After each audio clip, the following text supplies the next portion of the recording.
Someday, you would stand at the top of a tower that owned this city.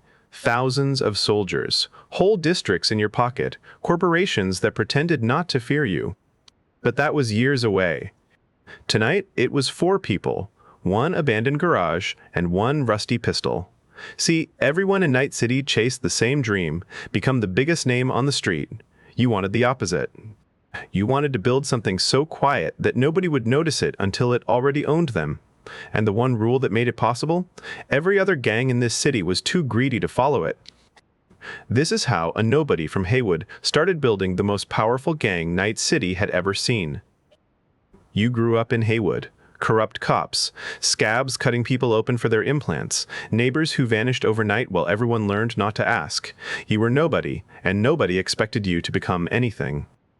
Most kids down there dreamed of Chrome, a famous fixer, a legendary solo, a name people whispered about in the afterlife, and you almost did too, until one night in a rundown bar you heard an old merc telling stories, not about money, not about gangs, about one man. Morgan Blackhand, the most feared solo Night City ever produced, the man who fought the corporations head-on, walked away from all of it, and then vanished into history. Everyone in that bar admired the man. You admired something else, not his fists, not his reputation, his influence, because here's what you understood that they didn't. One man can become a legend, but a legend dies. A legend gets old, gets slow, gets a bullet. An empire outlives everyone. So while every other kid dreamed of being the strongest fighter in Night City, you started dreaming of something much harder to kill, the strongest organization it had ever seen. You started with 3 friends, 4 people, counting you, one abandoned garage in the worst part of Heywood, one rusty pistol between all of you. There was Rael, who could talk his way past anyone, Mara, who never missed, and Deck, who could crack any lock in the city. No reputation, no money, just 4 people who trusted each other. So you started small. You robbed scav hideouts and sold the cyberware you pulled off them. You ran protection for shops nobody else would bother with. You moved stolen guns. Nothing loud, nothing that made the news. Most gangs in Night City didn't even know your name, and you worked hard to keep it that way. Your rule was simple. Grow slow, stay invisible, and it worked. 4 became 12, 12 became 25, 25 became almost 50. But every new member was a risk. Every new face could be an informant, a cop, a rival wearing a smile. So you were patient. You watched people for months before you let them in, and while the big gangs fought in the streets for headlines, you were quietly building something underneath the whole city, and nobody noticed. Your first real job was a scav hideout on the edge of Watson. Scavengers, the worst of Night City, the ones who grabbed people off the street and stripped them for parts. They were sitting on a warehouse full of stolen cyberware, worth more than your whole crew had ever seen. Any other gang would have kicked the door in, chrome blazing, and hoped to win the firefight. You did it differently. Mara went up onto the roof across the street with her rifle and a spotting scope, no chrome, just glass and patience, and watched every exit. Deck knelt at the service door with a handful of tools and his goggles, and had the lock open in 90 seconds without tripping a single alarm. Rail walked straight in the front, smiling, playing a buyer, and kept the 2 guards talking while you and the others slipped through the back. No gunfire, no cyberpsycho heroics. In and out in 6 minutes, with a van full of cyberware and the scavs, none the wiser. And when one guard finally got suspicious, Mara didn't drop him. She put 1 round into the wall beside his head, and he froze just long enough for all of you to disappear into the dark. Quiet, clean, invisible. That was the night your crew realized the rule actually worked. But the real reason you survived wasn't the patience. It was the rule nobody else would follow. Everyone in Night City chased Chrome. More implants, more power, faster reflexes, sharper eyes, stronger arms. And Chrome has a price. Push too much cyberware into a human body, and the mind starts to crack. They call it cyberpsychosis. And when it takes someone, they don't get help.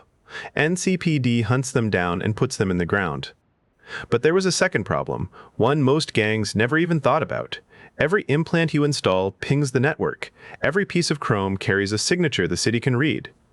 Heavy augmentation leaves a trail that leads NCPD straight to your door. So your crew did the one thing no other gang would. You stayed human. Binoculars instead of Kirishi optic implants. Earpieces instead of a neural link wired into your skull. Armor and gear you could take off, instead of augments you never could. No chrome, no trace, and you watched it pay off. A rival crew across the district went all in on chrome, top-of-the-line military augments, the works. Within a year, half of them had gone cyberpsycho and been put down, and NCPD had traced the rest. You absorbed what was left of their territory in a single quiet week. They never even knew it was you. While every other gang lit up on the city's grid like a target, your people stayed ghosts. Then one name changed everything. David Martinez. A young merc, reckless, brilliant, chromed to the teeth in a scavenged yellow jacket. Every fixer in the city was talking about him. Every gang was watching him climb. And your own lieutenants got hungry. Boss, if that kid can do it, why are we still hiding in the dark? You shook your head.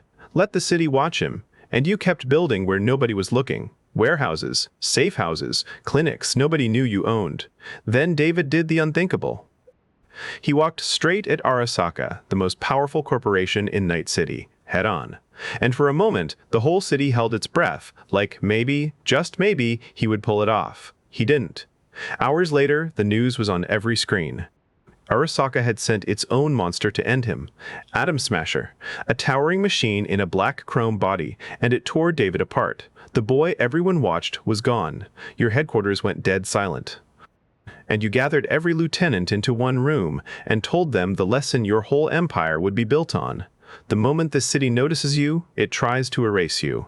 That night, nobody argued about moving faster ever again. So you did what you always did. You slowed down, you stayed invisible, you kept building, one clinic, one warehouse, one careful recruit at a time, while Night City tore itself apart over headlines you never wanted. You had a rule. You had a crew. And you had a plan that was finally, quietly working. But somewhere out in that city, a new name was starting to spread. A merc nobody could place. Nobody agreed on where they came from, or even what they looked like. Only the name. V. And that one name was about to crack Night City wide open and hand you the opening you had been waiting your whole life for.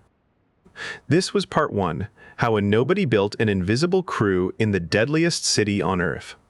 In part 2, the giants fall, and your empire finally rises out of the shadows. If you want to see it, tell me in the comments, and go watch how another life in this city plays out while you wait.